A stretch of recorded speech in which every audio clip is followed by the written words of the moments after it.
Hey everybody, it's JJ Conway. I want to welcome you to our fifth annual Healing My Sisters virtual summit. Now, this year's summit is going to be a little bit different from our others. We have trimmed it down a little bit and we have brought some very hard-hitting stories for you today. We are going to have a healing time. We're going to start off with some stories of survival, and we're going to close out with how you can take your life to the next level. I am so excited for the speakers that I have got here for you today. I am.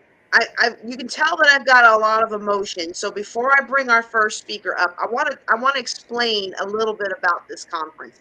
This conference has always been a virtual summit. It started in 2018. So before the pandemic, y'all, the Healing My Sisters virtual summit was a virtual summit. The reason that we put together the virtual summit is because in 2018, in May of 2018, I was at a crossroads in my life. I had had a car accident in 2017 that was threatening to end my military career. And despite my best efforts, my life was falling down around me. I was losing friends because I didn't realize how needy I had become. I was losing family members because they were so tired of hearing my anger and my frustration about the accident and the reverberations from the accident. I was losing coworkers who were tired of my mind not working like it used to work. And when you're a scientist in the Air Force, that's what you use to do your job is your big brain, right? And now I didn't have the big brain anymore. The brain was barely functioning. I had all of these things swirling around. And at the end of the day, when I sat in my house and I tried to play with my kids, and here I was, somebody that had been a scientist in the Air Force at that time for almost 20 years, had been the deputy chief scientist for an Air Force major command, had sat on some of our nation's highest technical committees, and now I couldn't even make Monopoly change with my son. And what was worse is instead of telling me how I could get better, the doctors were telling me that this is it, that this is basically the best it's going to get, that I have about 5 to 10 more years left of my brain, and I might as well just go home and enjoy my family while I still have time. That was the prognosis that I was given. And I did not want to accept that, but I didn't know how to encourage myself because nobody else around me had dealt with those kinds of situations. And so I did what anyone in desperation would do. I sent out a call for help far and wide. A lot of times we try to keep our personal information close hold. We don't want anybody to know that we were going through.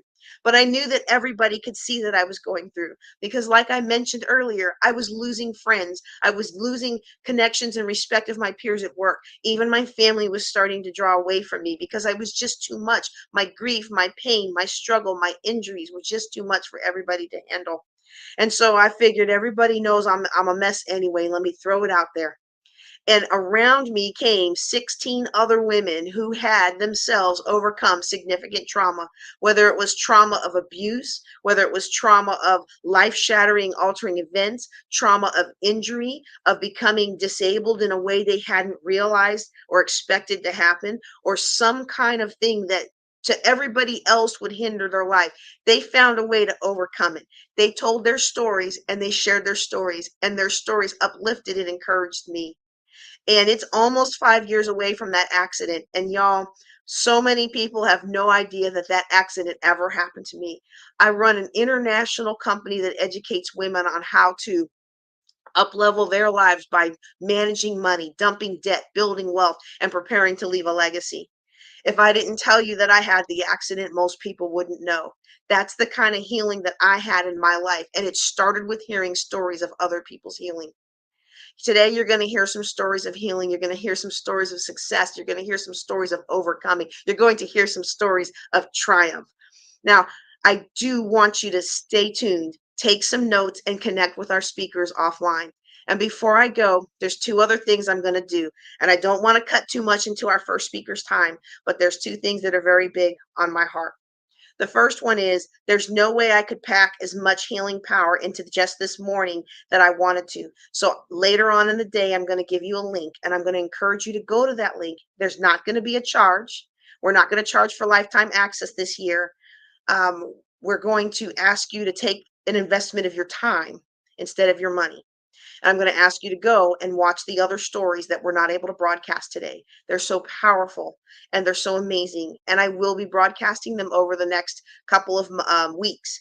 But go tonight when I get that link built for you. Okay. That's the first thing I'm going to ask. The second thing I'm going to ask, and this is a little different for me. Some of you will notice we changed our colors for the conference. Normally Healing My Sisters is pink and purple, and we changed it to blue and yellow. I ask that you keep the situation in the Ukraine in prayer. A lot of people who were with me at the John Maxwell conference this week, they're going home to countries that border Ukraine. And while some of them have connections here and they have property here or they have opportunities here, and if they got stuck here, it wouldn't be a problem. One of my foreign friends made it very real to me when she said, "Well, but my mother is still back home."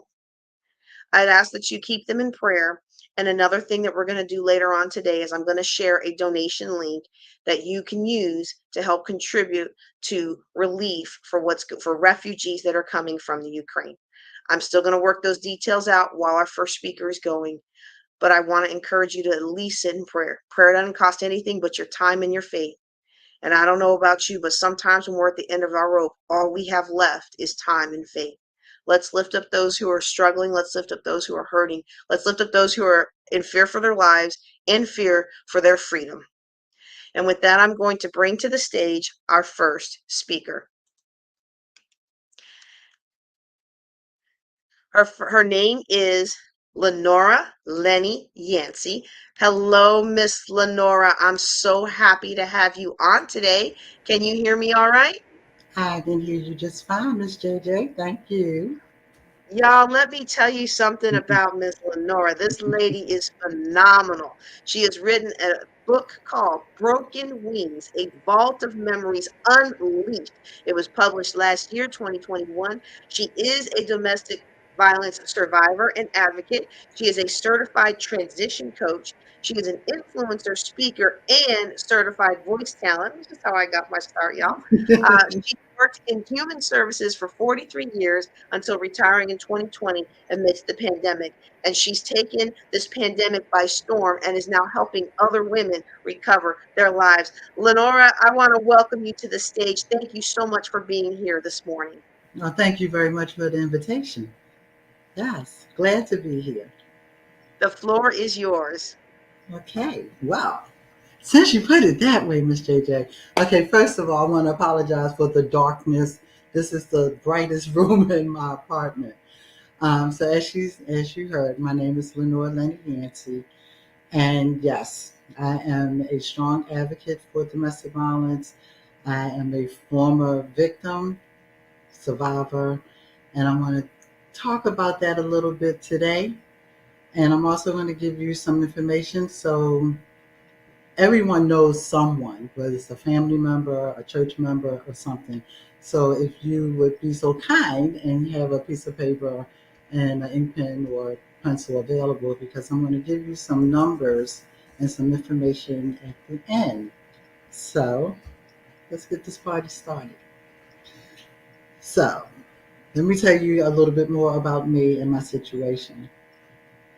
Right now I'm 64 years old, and I'm the mother of two adult sons, six beautiful grandchildren, and two great grandchildren. But my life changed right after I got married, right after my children were born, and even prior to. So I was subjected and introduced basically to psychological abuse, physical abuse, sexual abuse.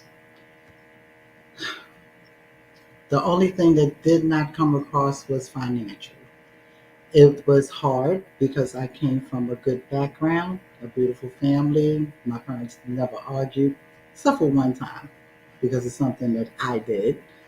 But my father was a disciplinarian, my mother, they both worked.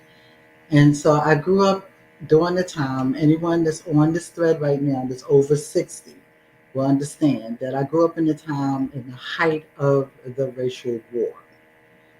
I was actually in junior high school when they assassinated Martin Luther King.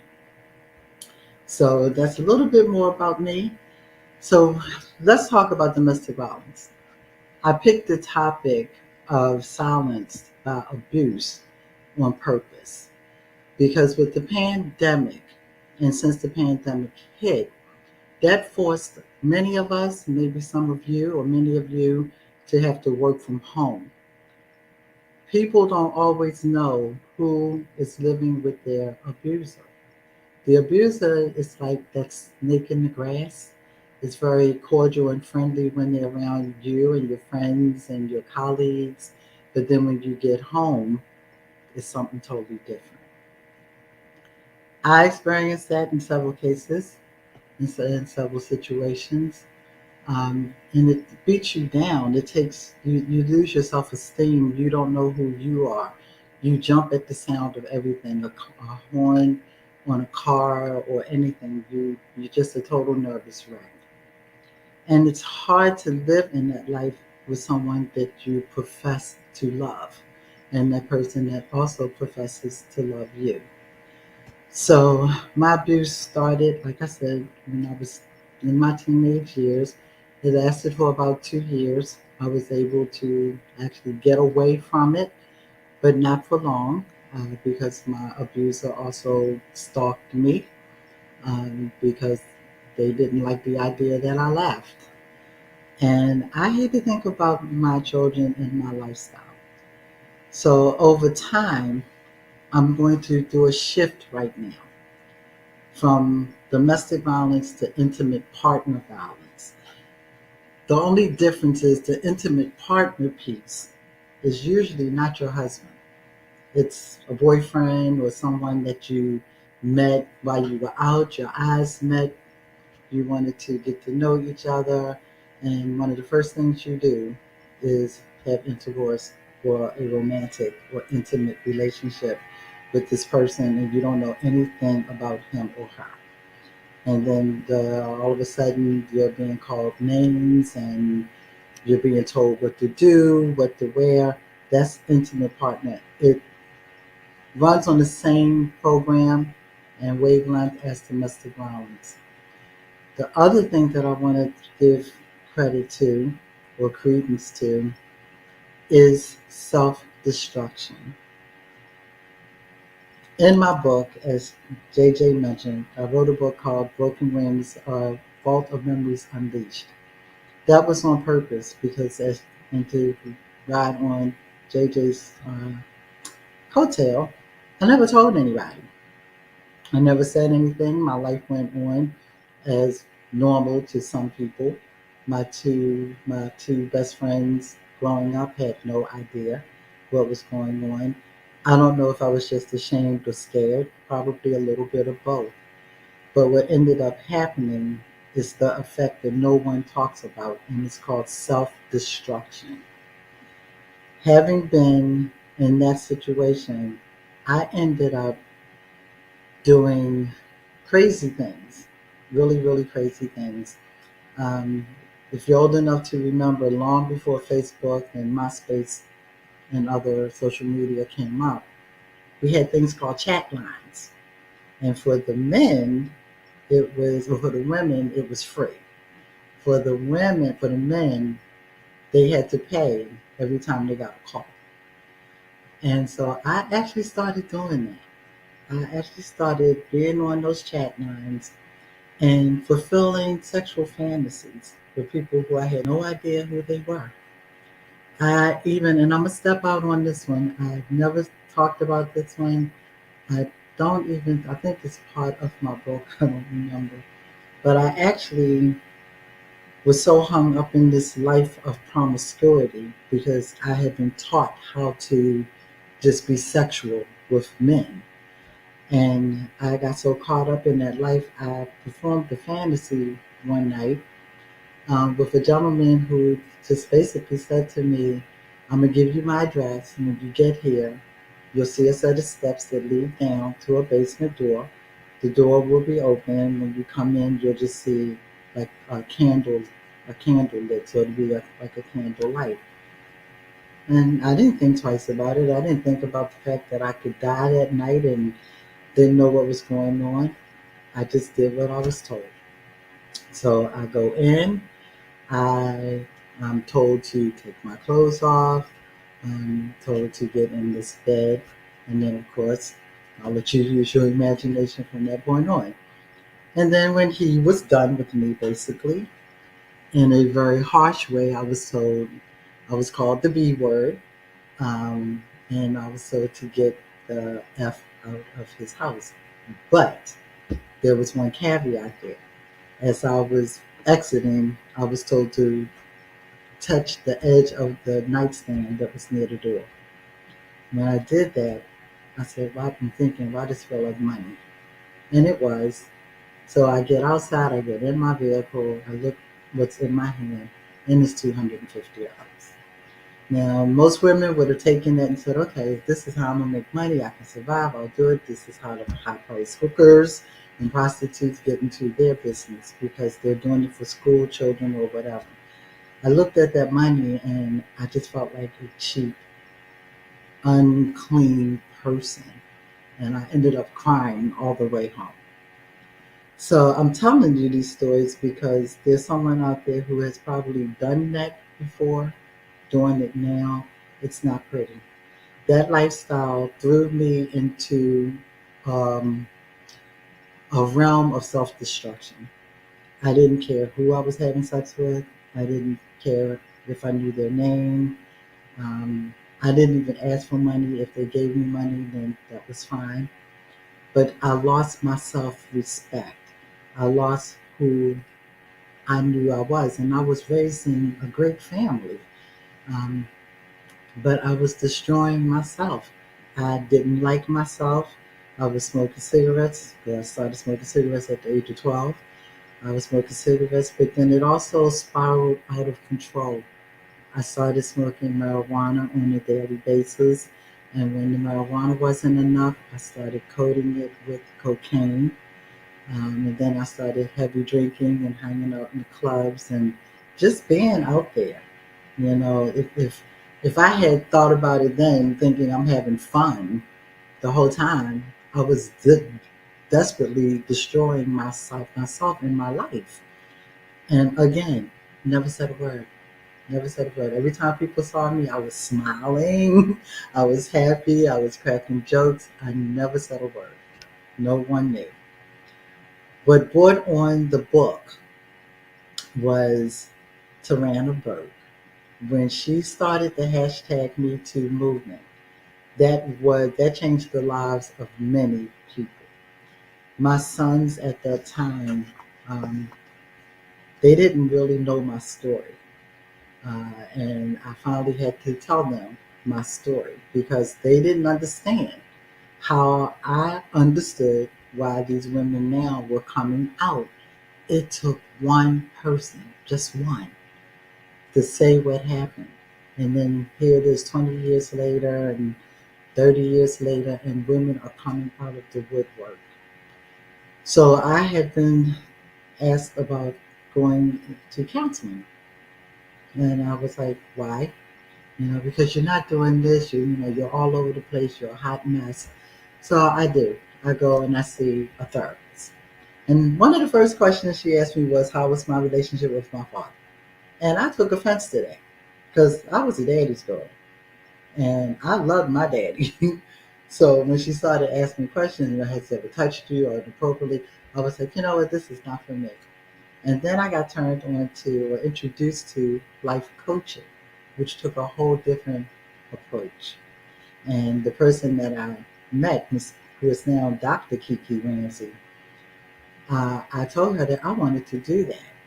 So we're going to fast forward right now because I didn't know that that's what I was doing anyway. And I had this thing where I could not heal people, but help them with their problems. And I never knew where it came from because I left the church at the age of 12 and didn't want to go back, but I eventually did. So, what I also want to talk to you about before I give you some additional information is right now,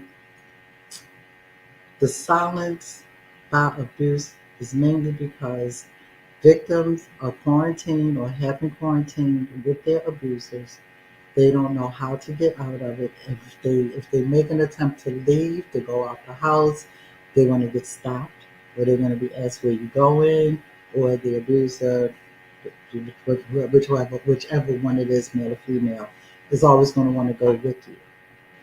And I now call it the silent killer, because usually when someone gets raped, they call 911. There's a police report.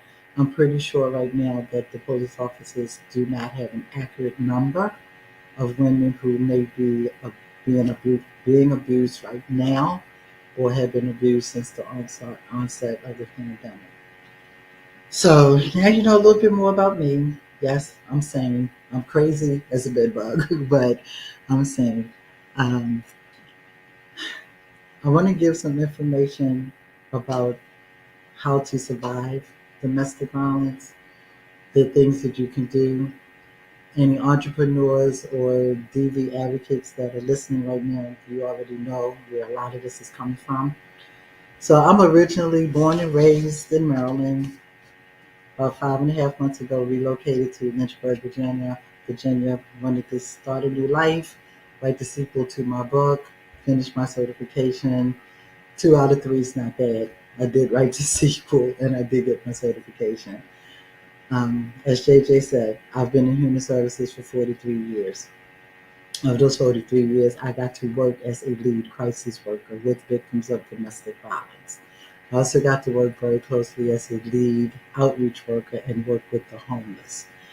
That was when I found out what I loved and what my purpose was. And my purpose was to help people and help them out of their situations. So domestic violence, that piece was not easy for me, because you have to be able to recognize and be in that space for that person. And that's hard when you yourself are also a victim.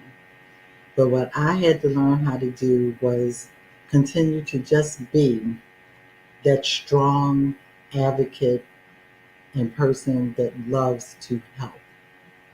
So there are some steps that you can take for yourself. And I know my glasses look dark right now, and I do apologize for that.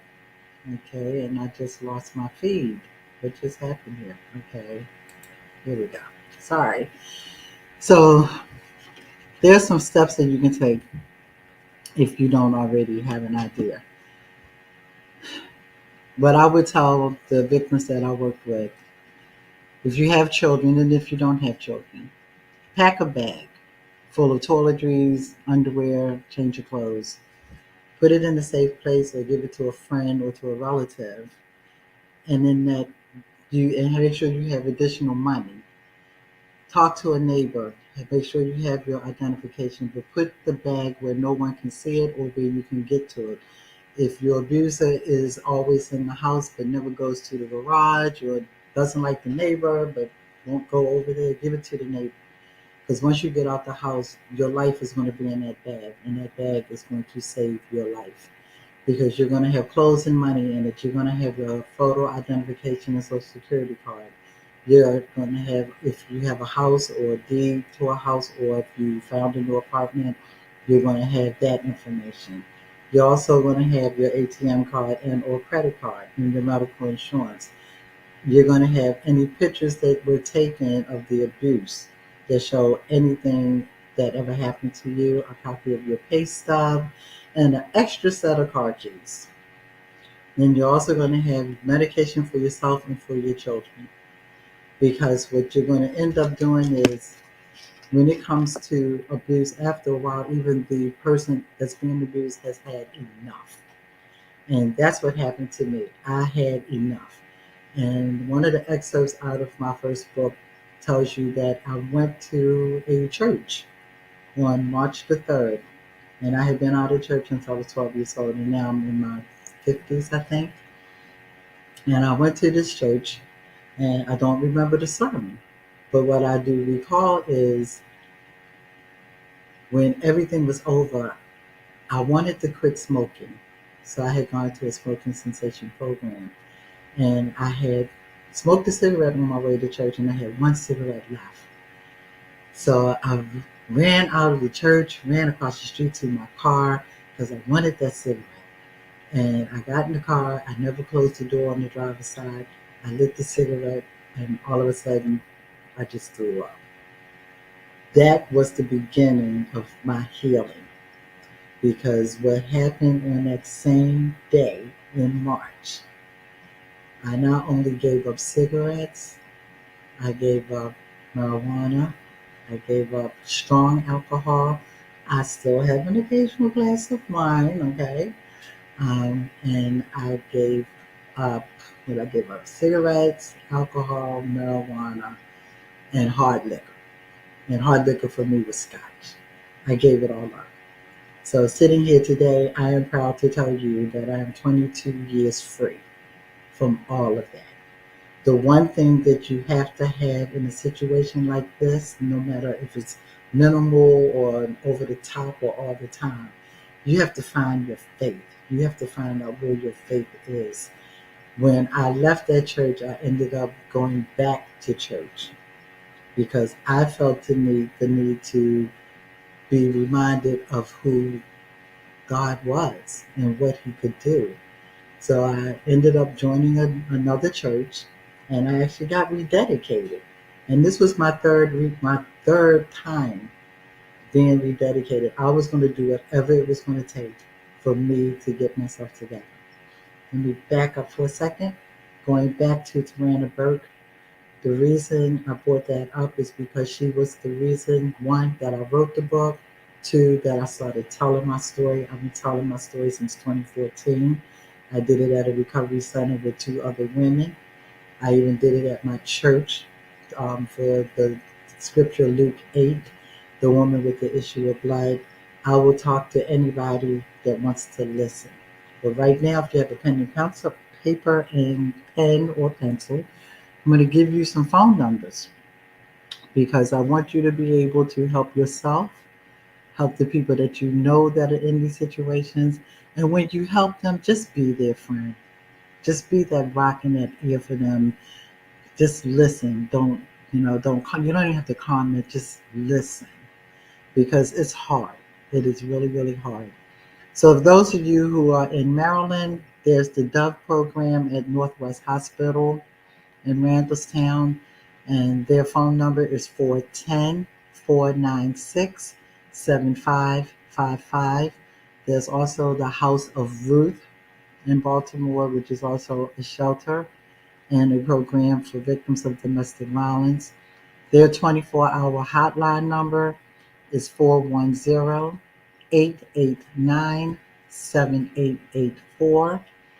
And then there is the domestic violence hotline. For whatever state you're in, if you don't know the agencies in your state or the churches that you can go to if you're having a problem with domestic violence, that toll-free number is 1-800-799-7233. And I'll repeat that. 1-800-799-7233. If you know of anyone that is experiencing child abuse, the number for CPS is 1-855-444-3911. Again, for Child Protective Services, 1-855-444-3911. Do not hesitate. Do not be afraid. Find your strength. Your strength will find you. Me going back and tapping back into my religious background, my Christian conviction, and putting all faith in Almighty God is why I'm sitting here today. And I am living my best life. This is my second keynote. I did my first one with the Black CEO Network in the summer of 2021 as a keynote speaker.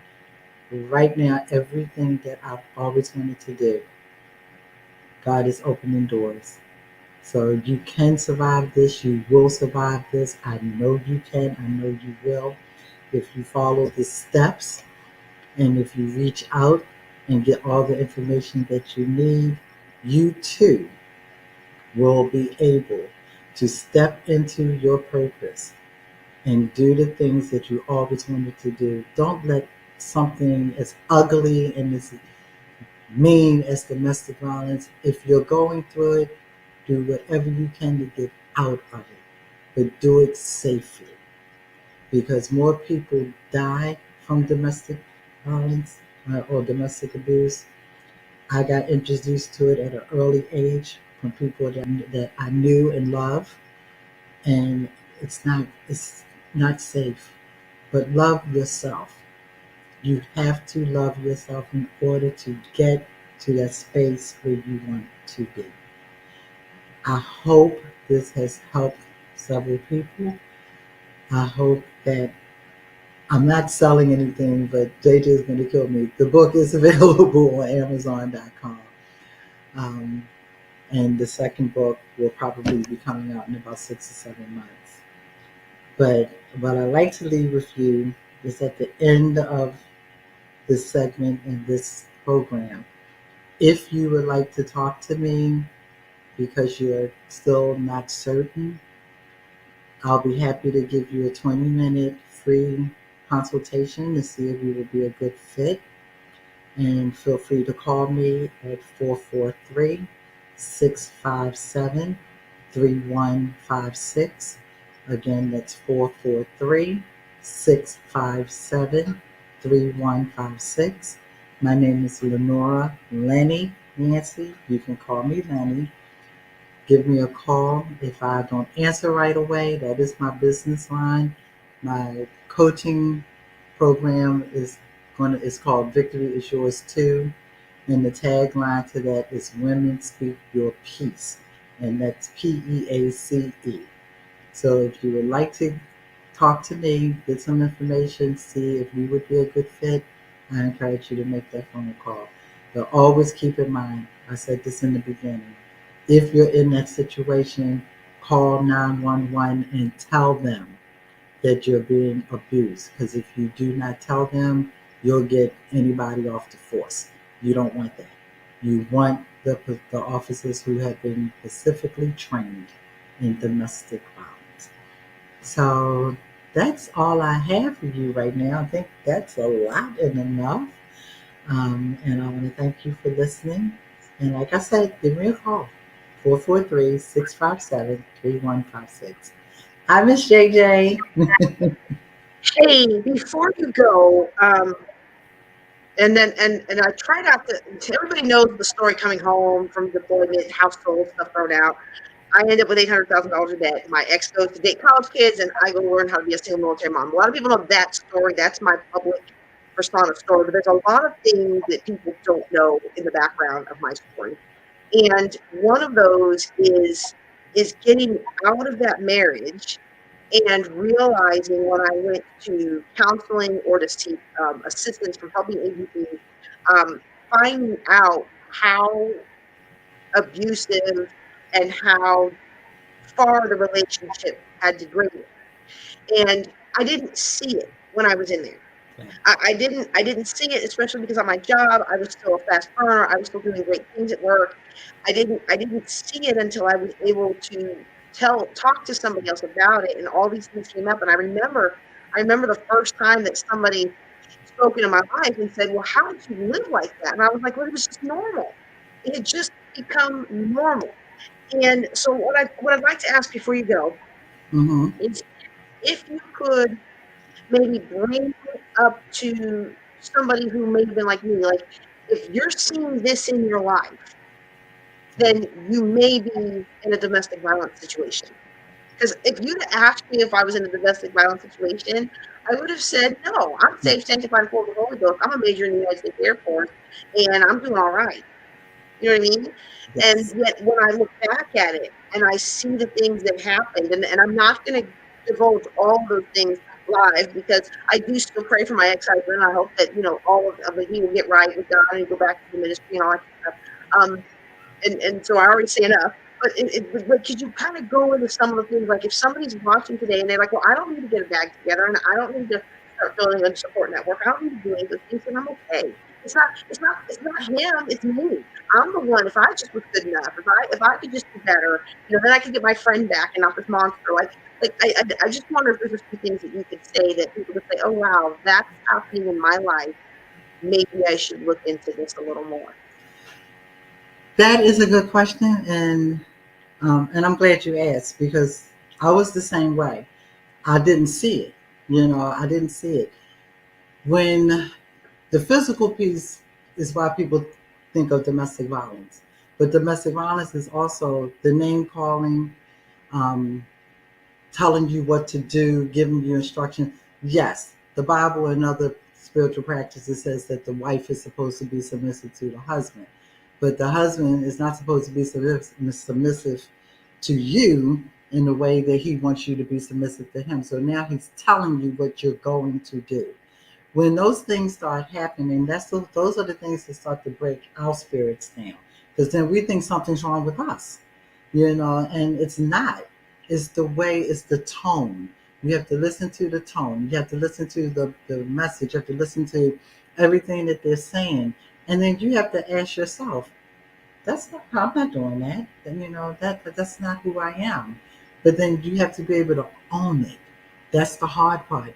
When you have someone that is verbally and psychologically abusing you, you're not going to see it right away. Because sometimes, if that's all they're doing and they never put their hands on you, you're not realizing that, yes, you're in an abusive relationship and in an And abusive, what that some of person is. us, Yeah, because once they get in here, it's all over. Once they get in your head and convince you that this is what you're going to do, this is what you're going to wear, no, you're not going to do that, no, you're not going to have a breast implant, you're not, they take your sense of yourself away from you. And because we think we're in love, that's the key, because we yes, think we're in yes. love, I love them to death, I do this, I do that. What do? We do what they say, and that's being victimized. So you just have to, you have to. I just told a friend of mine. I tell her this all the time. She says, "How do you do that?" I said, "I was in human services for 43 years. I can read people before they even open their mouth, and I can read them just based on their body language. And I'm glad that God put me in that place because that's why Hmm. I'm here today. That's why you were able to, feel that you could ask me this, and I would at least give you something that made sense." So for anyone else, just like I said, give me a call. I'm usually available Monday through Friday after 9:30 on that number. If you have a question, if you're not certain, give me a call. My name is Lenore Lenny Yancey. And again, thank you. God bless you all. And please stay safe. And yes, let's continue to pray for Ukraine because they do not deserve the ignorance of a power struck narcissistic person. And that's all I'm going to say on the matter. Thank you so much for being here with us today. I know you've opened up a lot of eyes, and I'm gonna. Oh, she just fell off. So I had someone that was in the queue, and I'm gonna see if she drops back in. We've got a dream team panel coming up in about 10 minutes, but we had somebody who was going to come in and give us a little bit of encouragement between that. I'm going to.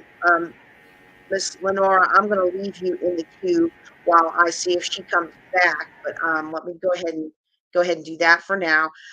One of the things that I wanted to kind of piggyback on, I was really surprised to hear the story. So we've been doing this conference. This is our fifth year, and abuse and domestic violence becomes one of the hottest topics. And the younger I talk to some younger girls, and they don't realize that how widespread, how much the culture has changed. But if you're my age or older, there's certain types of abuse that we've been kind of programmed to accept from a cultural state. And I know that my mom's generation fought hard to rebel against a lot of that, and I'm thankful for that, right? I know that there's still more work to be done because we do see some changes in our culture that maybe aren't necessarily the healthiest for the family, and as far as what people consider to be a healthy relationship. Wow, everything I'm saying is not sounding, I don't want you to think I'm talking about alternative lifestyles or anything like that. That's not what I'm talking about. I'm talking about the roles of men and women in rearing their children, or of whoever is the primary child rearer. There's a lot of things that have changed, is what I'm trying to say. And I remember when I was a young woman, when I was a college girl. There were most states, it was not illegal to beat your wife or to rape your wife. That was not illegal. It was not illegal to drug your wife.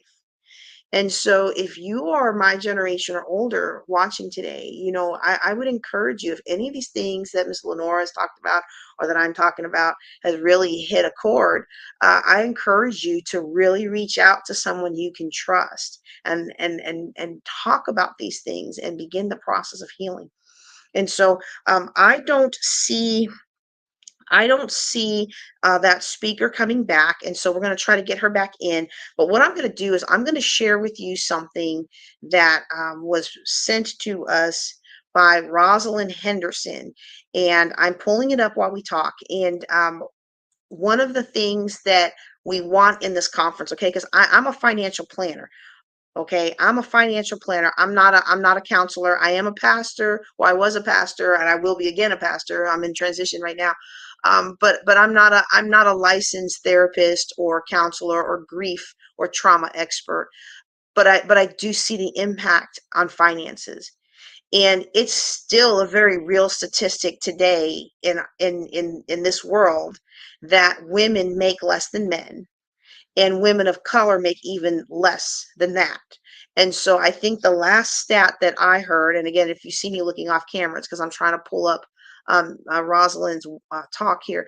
One of the research shows that women, on average, make 80% of what a man makes, at least in the United States, of what a white man makes, and women that are Hispanic make 61 cents to the dollar, and Black women make 42, 41 cents. It's 40 something cents to the dollar. And that's an economic disparity that keeps a significant proportion of people stuck in toxic situations, stuck in abusive relationships, stuck in toxic work centers. And it's time for us to heal so that we can be able to move forward in our lives, take the reign of our lives economically, so that we don't feel trapped in those situations. And so let me go ahead and bring up to you here Rosalind Henderson. She's going to talk about briefly uh, healing women by healing our boundaries. Okay. And we're going setting I'm so sorry, y'all, setting boundaries to promote good mental health. But again, my focus in bringing this content to you is that the better you set the boundaries, the more you heal from the trauma, the more you take care of your mental health, the greater capacity you have to build wealth and to leave a legacy, the greater capacity you have to live a life of significance and impact, the greater capacity you have to help your community and do the work that makes your heart sing while still being true to you and being true to your family. I learned a hard lesson. I learned a hard lesson this week with planning this conference. I will never, ever again plan another conference during my son's spring break. And I didn't realize the impact of him, and I didn't realize the impact of that on him and my husband. I didn't realize that all these years, every time we have a trip, there's always mama working. There's always free labor for me. And you say, well, that's not a traumatic thing. Well, it is if over time it divides my family. So sometimes trauma can keep us from making the decisions that move us forward. But even when we have a good thing going, sometimes those past traumas and those past feelings of lack can keep us from making healthy decisions today that maintain the good things that we have going in our lives. All right. Well, without any further ado, let me bring up Rosalind. And then after that, we're going to have our Dream Team panel. If you would like to participate in our Dream Team panel, please reach out to me very quickly, as my time to be able to go back and forth is limited. But reach out to me, because we want to talk about real issues, and we want to connect real women with real experts who can really help. But for now, Rosalind Henderson, setting boundaries for improved mental health. Hello, everyone. This is Rosalind Henderson. Question for you. What is the connection between boundaries and good mental/emotional health? To be very honest with you, if I would have said early on to my ex-husband, stop saying cruel jokes in front of our friends, I would have retained some self-respect. If I would have valued my time more and focused on my priorities instead of others' priorities, just maybe I'd be further along in my career. Or maybe if I was able to say no to myself, you know, I had an itch to go to Vegas and I'm spending my rent money. Now I'm 2 months behind and I'm pulling my hair out. I'm anxious. See, these are all scenarios. These are scenarios of how lacking boundaries can impact mental health. In fact, when our boundaries are weak, we are weakening our self esteem. I'm less fulfilled. You put yourself in danger. And of course, it fuels depression and anxiety. So, I'm going to share with you today my 5-step formula to setting boundaries. But first, what is a boundary? It's like a property line. Consider yourself house and land, and you have this gate around your property. Look, things are going to happen in life. There are going to be others who try to trespass,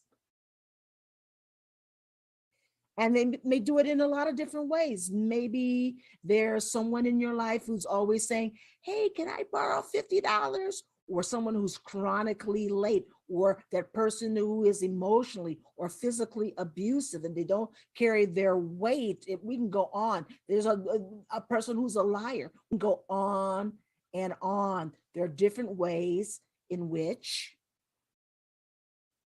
our property is trespassed. Now, listen, when someone is stepping on your toes, sometimes you need to say, ouch, that hurts. You're stepping on my toes. Can you get off? You know, that's our job to do. I'm in charge. You're in charge of your feelings, your desires, thoughts, and treasures. You are. Now, sometimes we think, wow, I'll just endure the pain because I'm in love. And you know what? I don't want to shake the apple cart. I want him to not to get angry. I want to get along with everyone. I want to go along. Here's the danger with thinking that way. Do that for 1 year, 3 years, and guess what happens? We haven't told that person. So they're doing the same thing. In fact, they're doing it more to the point where you go berserk, right? So I want to impress upon you the importance of training people to treat you as you want to be treated. You have to train them. That's on you to do. How do you set boundaries and stand your ground? Can I just say that it's easy to do? You don't have to be mean about it. You just have to be serious about it because you're a treasure. You're going to have to practice. Okay. You're going to need support because, especially if you're someone who is unfamiliar with boundaries, then you're going to need to learn how to erect them. But here are the 5 simple steps in setting up boundaries. Number 1, you're going to state the problem. Remember, the idea is I want to solve this problem so I can continue to be in relationship with you, loving you, getting close to you, working with you, whatever. Let's take this example about the jokes. You might want to say, you know what, Roland, uh, you're saying these cruel jokes about me in front of your friends. You want a number two, state the dates and times. When did this happen? Well, when we went out with Mary and John last Tuesday to the movies, you said a number of inappropriate jokes. And then last night we were playing cards with our friends. You cracked a couple of fat jokes. Now, why do I want you to highlight dates and times? Because you need to nail a person down sometimes, right? And when you do that, there's no way they can argue with you. The next thing you're going to do, step number 3, is talk about how you feel. How you feel. And you can use this very simple framework to help organize your words and thoughts. When you blank, I feel blank. When you blank, I feel blank. Going back to our example about the inappropriate jokes. You know, when you tell these cruel jokes in front of my friends, I feel this small. I feel disrespected, and I don't want to hang around you. Be very honest. Be very straightforward about how you feel. Step number 4, how do you want to be treated? State that. I would appreciate if you maybe start talking about other productive things rather than, aiming jokes my way when we go out. All right, so let's go back really quickly. I want to do a quick review.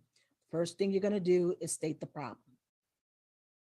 Then number 2, you're going to talk about the times and dates that this happened. You want to pin it down. Then number 3, you're going to talk about, how it made you feel. Okay. And you're going to now talk about how you want to be treated. Step number 4. Now, step 5, you're going to simply wait. I want you to wait. I want you to observe. I want you to look at the offender and see if this person is taking responsibility for how they hurt your feelings, or are they playing the blame game? Well, if you wouldn't do this, then I wouldn't be saying these naps. Observe. Now, I have to be honest. I have to be honest. There are some good people out there. You tell them how you feel, and they might say, oh my goodness, I love Roz. I don't want to hurt her feelings. She means a lot to me. I'm going to straighten up. I'm going to watch my mouth in some of my friends, in front of my friends, and you'll see their behavior get better. Fantastic. However, I must say, that's the minority. As children like to push against boundaries, you just might find the offender or the person who's hurt your feelings still push against your boundary and may continue to say inappropriate jokes about you in front of their friends. What do you do then when that happens? Well, this is the time that you're going to erect a consequence. There needs to be an action that follows disrespect, because it shows the other person how serious you are about protecting yourself. You cannot change anyone's behavior, right? But you can take yourself out of an abusive situation or a very, very, very unpleasant situation. So again, I don't really have the time to really talk about how to best set up a consequence, but let me give you an example that happened a few years ago, but it was the result of me working on my boundaries. So I have been a teacher for most of my adult career, 30 years, in fact. And sometimes you come across students who need extra love, extra help. This particular student, I'll call her Marie, needed a lot of help. She was a very unmotivated student, really had some deep academic issues. And so I called mom in. The principal was present. I was present in the office. And coming in, the parent was yelling at me, berating me, telling me how I was nothing, and blaming me for all the things that we were finding with her child, and I couldn't get a word in edgewise. And then finally, just as smooth as can be, I stood up and I said, ma'am, I'm here on behalf of Marie. I want to help her. There's a number of ideas that I have that can. But until you can speak to me like an adult without yelling, I'm going to leave now. Woo! And I went out the door. It was as if egg hit her face, and the principal started bumbling. But this is the result of practicing for years, really understanding my self-worth, and my way of dealing with a consequence, leveraging a consequence, was to get out the room. Who needs to be beat up when I'm on her child's side? So that's an example of how you're going to set boundaries. It's very, very simple steps. But oftentimes, again, if you're unfamiliar with boundaries, then support is going to be needed for sure. So, what are you letting past your gates? Are you satisfied with the situations and people that you're allowing past your gates? You want to enjoy healthier relationships, if you want to protect the things that are precious to you, I want you to begin to think about boundaries as a natural part of your life. I tell you, people are going to get with the program more than you think. They know what you expect in regards of treatment. And here's the biggest point of all.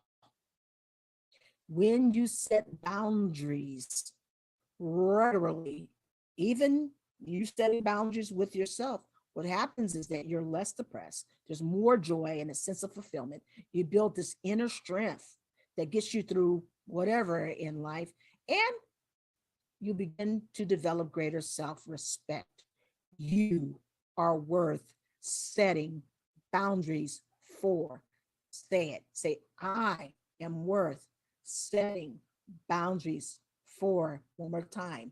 I am worth setting boundaries for. With that said, I have two gifts for you. Gift number one is that I have summarized in an infographic ways in which boundaries promote good mental and emotional health. Now, I want you to take this infographic and I want you to put it somewhere on your desk, and I want you to refer to it. And you know what? I even want you to make affirmations for the information you're going to find in that infographic. Number two, what I want to do is let you know that anytime you are developing a new skill, especially one that has so much emotions attached to it, you're going to need support. Boundaries are important for every area in your life. You stand and ask for a pay raise, guess what? You'll be quaking in your boots doing it as you learn to set that boundary. If you need to say no to your husband, and you never really have done that before, you need support in being able to do with that, to do that. And there's a lot of other situations in which you're going to need that support. So we do so much better when we have help, when we have teamwork. So this is what I'm offering: a 30-minute stand my ground in love coaching session, okay, which is going to help you begin to start getting a win towards developing this very powerful skill that affects every area of your life. So you know what you can do to get these two powerful gifts? All you have to do is email me. Email me and we will set up a time to talk, and you'll get your infographic also. Email me at Rosalind, Rosalind Henderson, Henderson, number one at gmail.com. One more time. Rosalind, Rosalind Henderson, Henderson, at gmail.com. Take what I shared with you and run with it. Until next time, peace and bye-bye for now.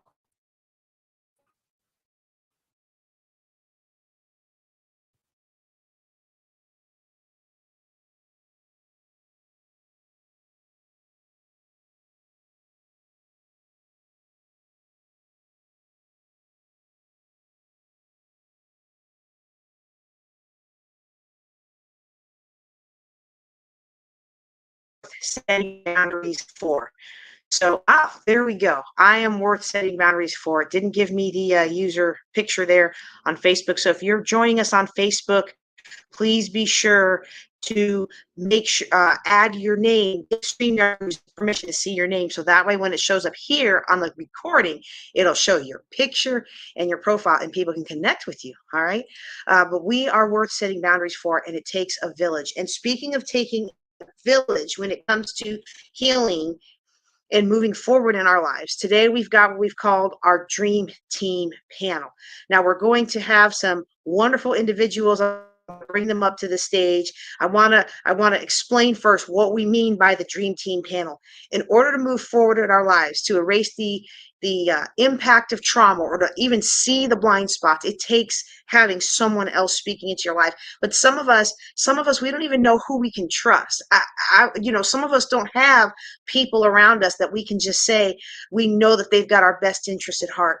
I know when I started off on my healing journey, it seemed like every person, even paid professional counselors that I worked with, eventually degraded into trying to take advantage of my fragile situation. Well, today I've brought to you some people of value who add value to others, and they want to help you succeed. So I'm going to bring our panelists up to the stage now. You've already seen her earlier today, Miss Lenora Lenny Yancey. We've got, hey, Omu, how are you doing? Omu Obilar, she's broadcasting to us from the Caribbean. So her signal's probably better than mine, actually. We've got Shelly Howard coming in and Monique Toussaint coming in. Y'all have seen Monique. She has been at many of our conferences. I think she spoke in the very first one of these and the very second one of Building Wealth Together.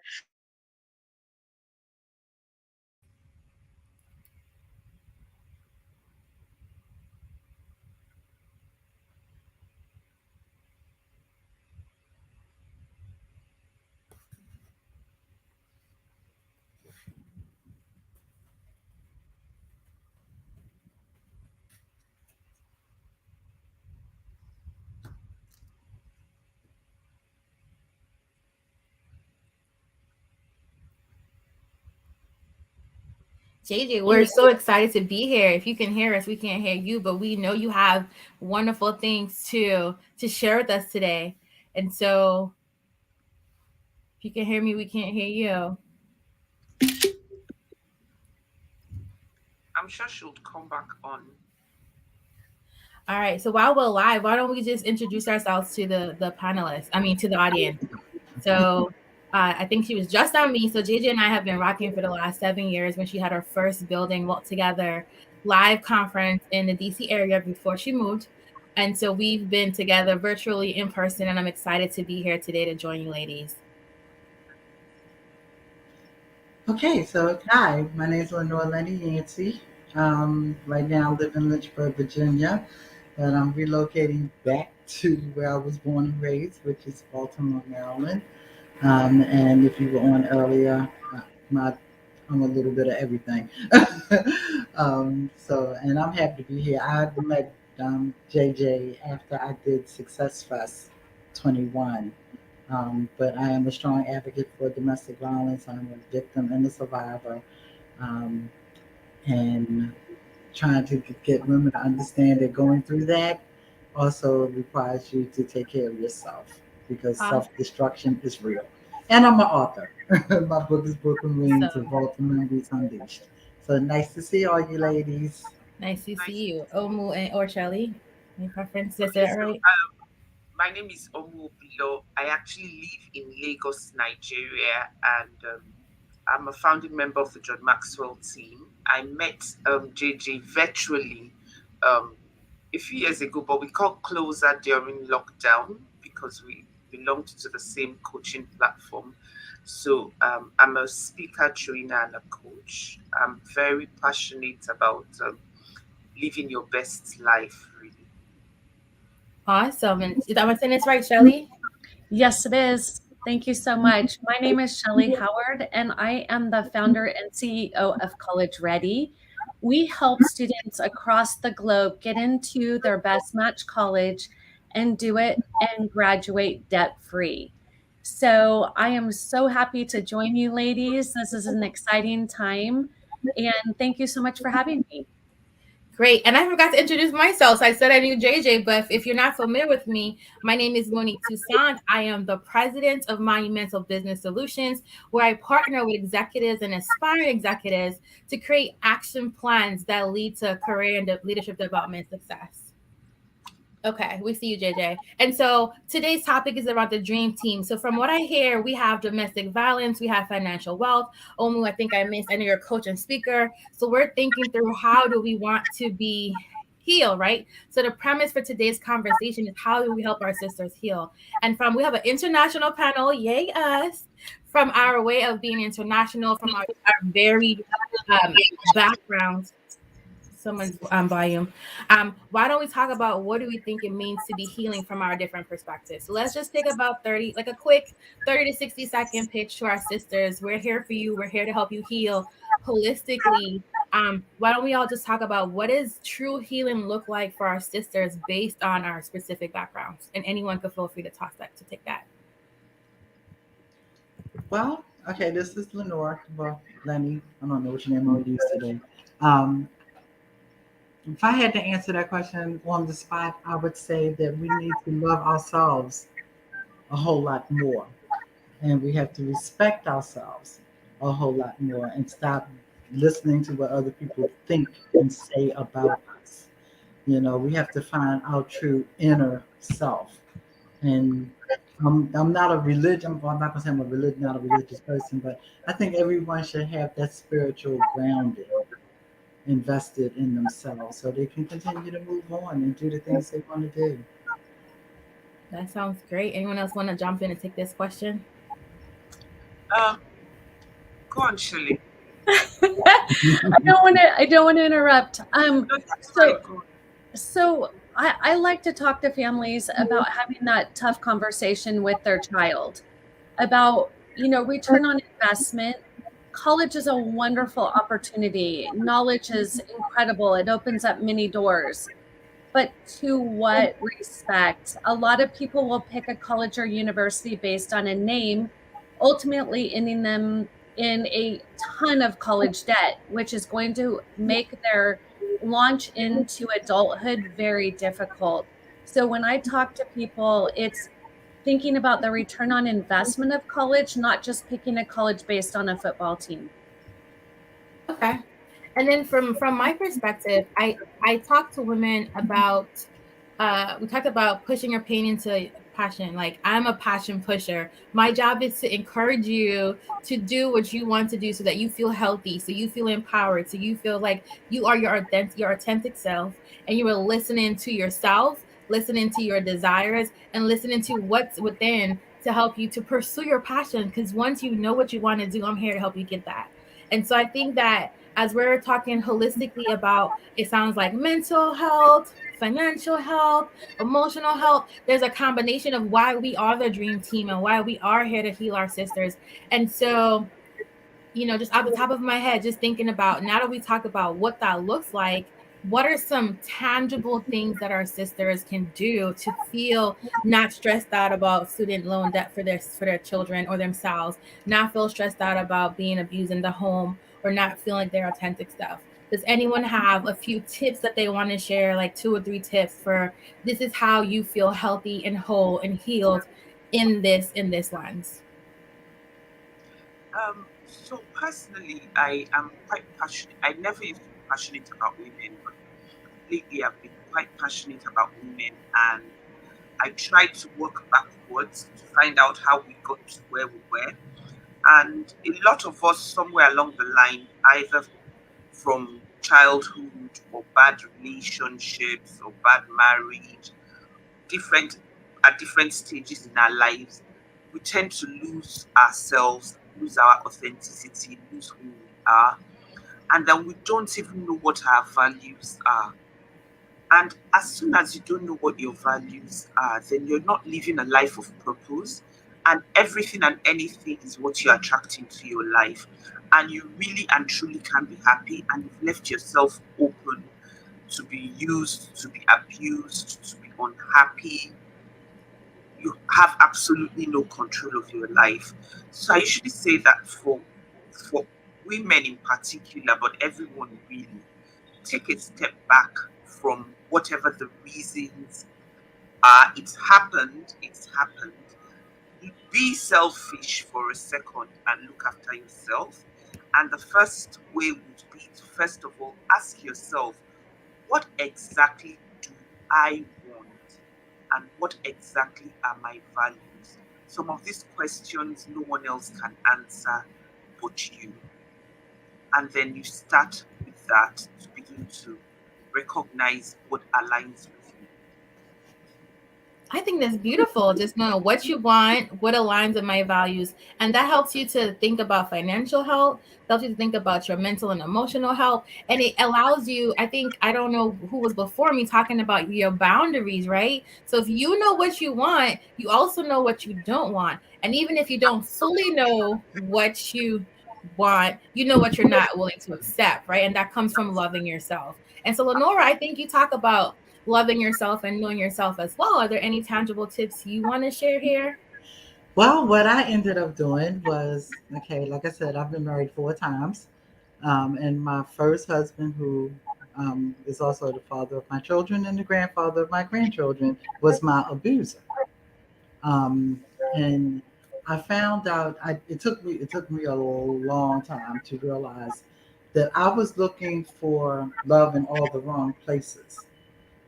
Because I had a great relationship with my father. So I was that little girl that wanted the man that was like my daddy, the one that took care of me and, taught me how to do things and dance on his feet and things like that.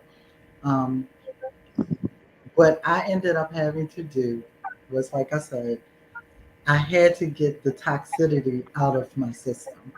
So I started smoking cigarettes at the age of 12. So I knew that if I was going to survive this, and I come from a spiritual family, I had to turn to my spiritual roots.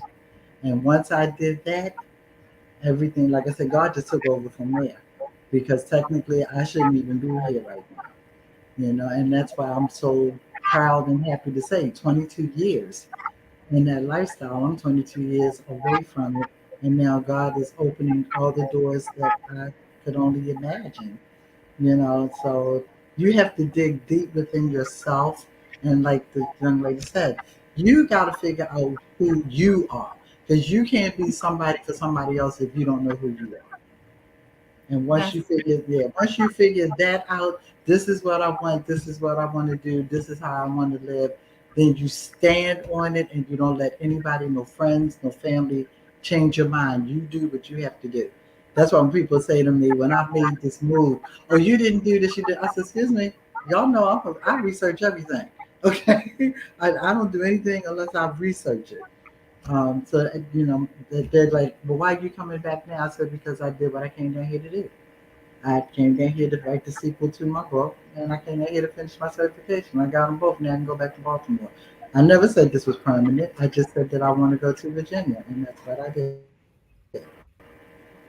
And that's what I'm doing. I'm going back to Baltimore now as a certified transition coach with a business that's been registered since 2014, and the sequel to my book is finished.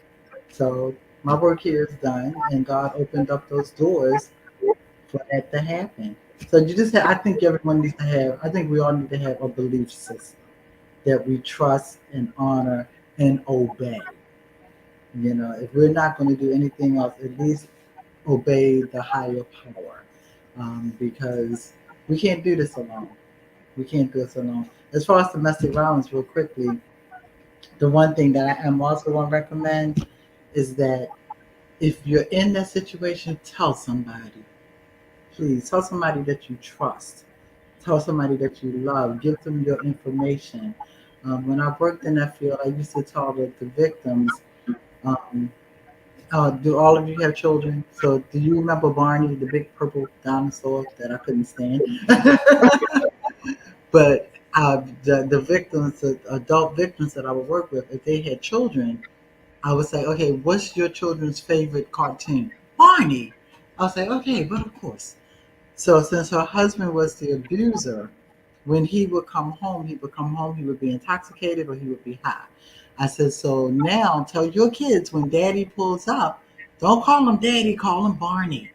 That way you will know that he's coming in the door. And that's the whole thing about packing the bag. Let you find that neighbor that you can trust, that will hold the key for you, that will let you come into their back door. Those are the things you have to do, which were the things I did not do. Because for 30 some years I never told anybody. So I had to figure it out on my own when I started working in that field and realized I could have gotten out of it a lot sooner. But the thing is, I got out of it alive. For me, that was all that mattered, and I'm still alive today.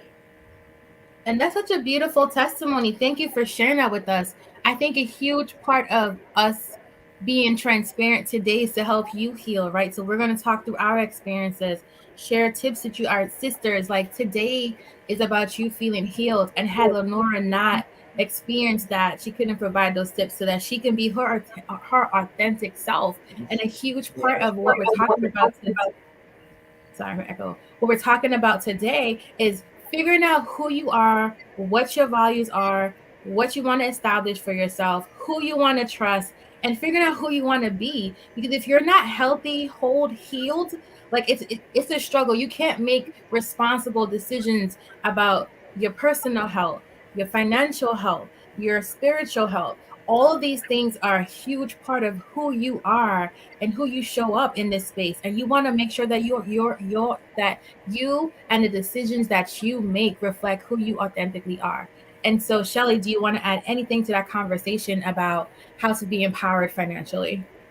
I think it's really important to really go down or go back to your core values. What are those things that they're just who you are? And so I work with students, as young as 8th grade and help them find their core values at a very young age, because if they can find their core values, life will be so much easier for them. And so when we focus on the core values first, and then we map out our plan, everything is much more in alignment. I was going through a awful divorce when College Ready was started. And it really helped me to see, even if my kids got into college, I couldn't afford it. That was terrifying for any parent. So I help parents understand you have opportunities. Both my kids went to college for free. There are 13 colleges in the United States that are free. So please don't look at it as I can't, because you can. And I'm all about empowerment. and helping our next generation just have the tools they need to be successful. Amen. Wow, that even me, I work in education, and I didn't even know there were 13 free colleges. I was like, oh my gosh, I am not doing my job well. I'm like, yep, I'll have to go to, where's your website? I saw it earlier. You said collegereadyplan.com, and just kind of figure out what those institutions are. And so, ladies, I think without us saying the same thing in different ways, like, we're telling you it's okay to be you. It's okay to put you, it's not selfish to put you first, because you have to. I think about the example. I don't even know who to give credit to for saying it, but I hear it all the time about, you can't pour from an empty glass. Like, I have a bottle of water here, and I'm giving to you, giving to you, giving to you. But if I get exhausted and I don't drink it, then I can't give you anything. And so you want to make sure that at the heart of what we're all saying today is, you want to make sure you practice self-care. You take care of you. Make sure your decisions reflect who you are, what you need, what you want to do, so that you are healthy, you are healed, you are empowered, you are authentically you, and you listen to yourself, listen to that voice. As women, we have intuition that's amazing, that we tune out all the time, because we doubt ourselves, we don't trust ourselves, but who knows you better than you? And if for some of you that are married, you might be like, my husband knows me better than me. But really, he knows what you've shown him. He knows how to love you based on how you've shown him how you love you. And that's reflective in all the relationships around you. So whether that's with your financial counselor, or with a woman empowerment coach, or a domestic violence coach, or with me, like, as when I speak to my clients, as I'm listening to you guys, a lot of people that are entrepreneurs start their businesses in the midst of adversity, or in transition, or people are looking to transition careers. There's always something, I call them monumental moments. There's always something that pushes you to walk in your purpose. So if you're not doing that already, we want to push you today to do that. Okay, we want to push you to be healed. Take the necessary steps to be healed financially. Pull your credit report. I think it's free. I'm gonna let Shelly touch it once a year. Figure out what makes the most sense for you. Have conversations with your children. Doesn't make sense to do this now or later, or I'll fall back. Let her talk. But why don't we talk about some final thoughts? I want to wrap us up. Some final thoughts about how we want our sisters to walk away from today's conversation. So let this be the second to last question. So let's think, what are some final, I'll come back for final thoughts, but if there is one thing you wanted people to walk away from this conversation with today, what would it be? I would say be very protective of yourself and careful about the people you let into your life. You should ask yourself, are you letting in engines, or are you letting in anchors? So when you let in anchors into your life, what they do is they weigh you down. They just take from you, put you on some spot. It's a weight. But when you let in engines into your life, they're giving you energy, they're cheering you on, they're encouraging you, they're standing by you. So you need to be watchful about people you let around, both personally and professionally. I love that.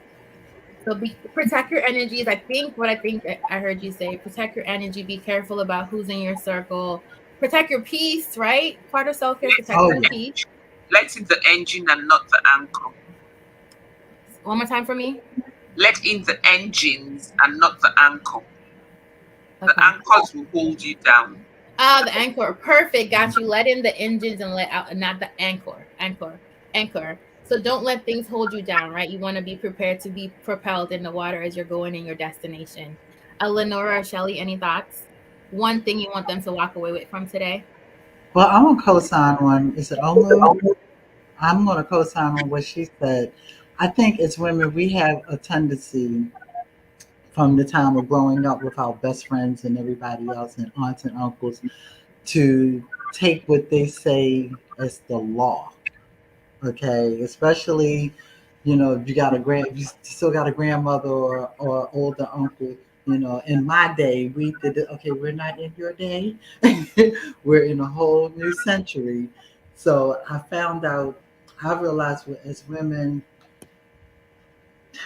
My son, my oldest son is 45 years old. I have two sons, 45 and 42. I'm 64. And him and I were talking one day, and he was like, "Man, you can make some extra money. You can drive an Uber. You can do this. You can do that." And I was like, "When was the last time you saw me put a stranger in any car that I ever had?" He was like, "What?" I said, "I don't care if I have to make money. I'm thinking about me. I don't trust strangers. If I don't know you, you're not getting in my car." But because he's 45 and lives out here in North Carolina, he's smarter than me. And I said, okay. I said, all right. So I thought about it and I said, nope, I'm not doing it. Don't let other people convince you that what they themselves won't do, they want you to do. And if it's not part of your uh, genetic makeup, don't do it. It's okay. I don't care anybody. It's okay to say no. Mhm. No is not a bad word. It is okay to say no, or not this time, or it's not for me. I'm that person. I don't like hurting feelings, but when you put me in that position, that's what I'm not afraid to say. No, I'm not interested. I think as women, we feel like, especially mothers and grandmothers, that we're supposed to say yes to everything. No, we don't. If it's not part of our grind, not part of our psyche, not part of something that we would do if nobody telling us, we don't have to do it. So we don't have to take insults behind it. Again, you were talking about um, that's why I talked about self-destruction. That's how self-destruction starts because we listen and everybody else is in our ear. So keep the naysayers out of your head. And again, I go back to spirituality because it's what saved my life. If you have a spiritual base, stick with it, learn it, adapt to it, embrace it. And then that's when you'll really start to see the core of your soul and what you're able to do and what you're able to tolerate, and you'll feel like a much better person. That's great. I love that. So that made me think of, so I had a coaching client. I don't even know if it was yesterday or Wednesday, but this week I had an executive coaching client and I charged him to do an energy analysis, right? I was like, for the next week or two until we meet again, I need you to figure out where you're spending your time and what are you focusing your energy on, because I don't want you to burn out. Like, he was doing this and trying to build this and doing that. And I was like, I need you to focus on you. Like, this is great. And developing up as women, we want to develop others. We want to make sure the kids get to practice, and our husband has this, and our sister and brother has this, our parents have this. But I want to charge our viewers today and our speakers. It might be helpful to you for the next at least a week. Figure out, where are you dedicating your energy? And if it's not in alignment with what you've established that you want for yourself, then do less of it or cut it out. So like Lenora said, it's okay to no. No is a complete sentence. You don't owe anyone a reason, a justification. It's like, no. That's it. Period. It sounds weird, but you say no, but no. It's the only word that requires a period at the end. Right. So I don't think this is right for me right now, or I'm not available right now, or maybe a next time. So absolutely, positively, I love those thoughts. Shelly, do you have anything you want to add right here? Yeah, the one thing I would add that I don't know if we've touched on is, don't let anybody else be in control of your life. So in other words, don't assume that you can't afford college. Don't assume that you can't have that job. I was the first to go to college on both sides of my family. I had no idea how to do it. There's people out there who want to support you. So please don't assume. That's beautiful. So- And you know what? I'm sorry, someone's talking. No, I just wanted to piggyback real fast on what Shelly said when she first started talking, because I'm the first grandchild out of all the grandchildren on my father's side. His only wish for me before he passed away was to get my degree. I was a C- student all the way through school. I graduated college summa cum laude, and so now I'm trying to get my master's because I love human services. But you just reminded me of something, and the thought just went away. So, okay, Monique, go ahead. Yeah, no, that's fine. I think that's the one thing I didn't add, right? We didn't share today is accountability, right? Identify who's in your circle. Find a mentor. There's someone else that's doing what you want to do. Like, it's okay to be innovative, but find a person that's been innovative before. Find your support circle, because we'll tell you all of this. It'll sound great. You're taking notes. You feel empowered. You're ready to walk away. We had amazing speakers all morning, and you're going to walk away and forget because somebody's going to run and say, Mommy, I need this. Honey, I need this. Can you do this, daughter? Like, so write it down. If you learn nothing else from today, write it down, set a time for it, and then share it with your person that you know. So you want to make sure you act, right? Find accountability, communicate what you want to do, and then trust that person. And make sure you're authentically, like, you share your goals and your timelines, and don't be afraid to share your failures either. If you can't trust the person you're asking to hold you accountable with your failures, then they're probably not the right person to be holding you accountable, okay? Because you want to have that safe space. Ladies, we could talk about this all day. I know I'm especially empowered. I could talk about this all day, every day, but I want to be respectful of your time and our viewers' time. Now, I know we're not selling anything today, but if you can please tell the ladies how to get in contact with you, that would be absolutely amazing. And share any final thoughts you have about today's panel or today's event, and just leave these ladies feeling better, healthier, happier than they logged on, okay?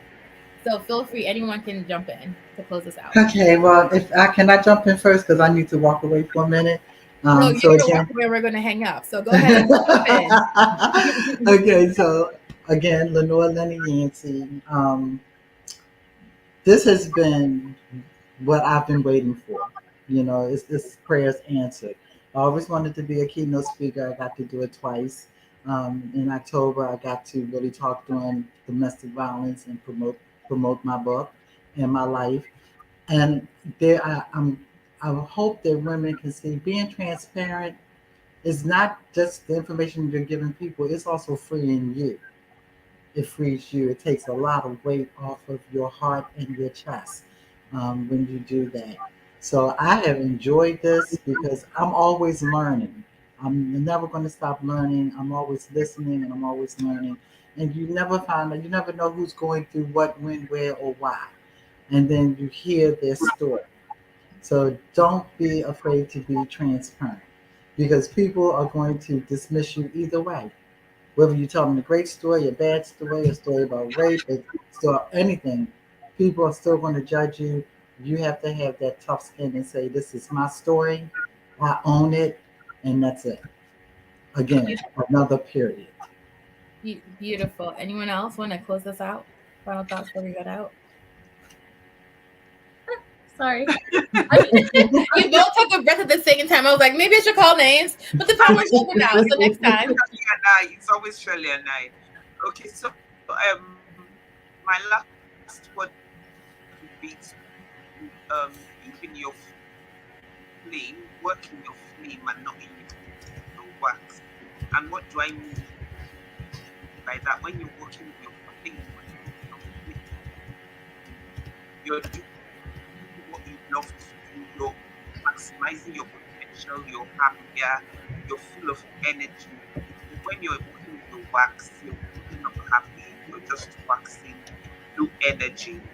And it's wax and just to strategize and not remain there for too long.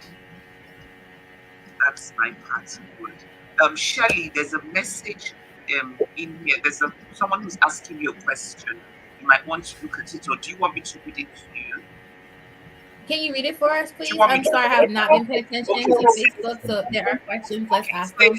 It says, does the 13 colleges that I guess meant that are 100% free, is that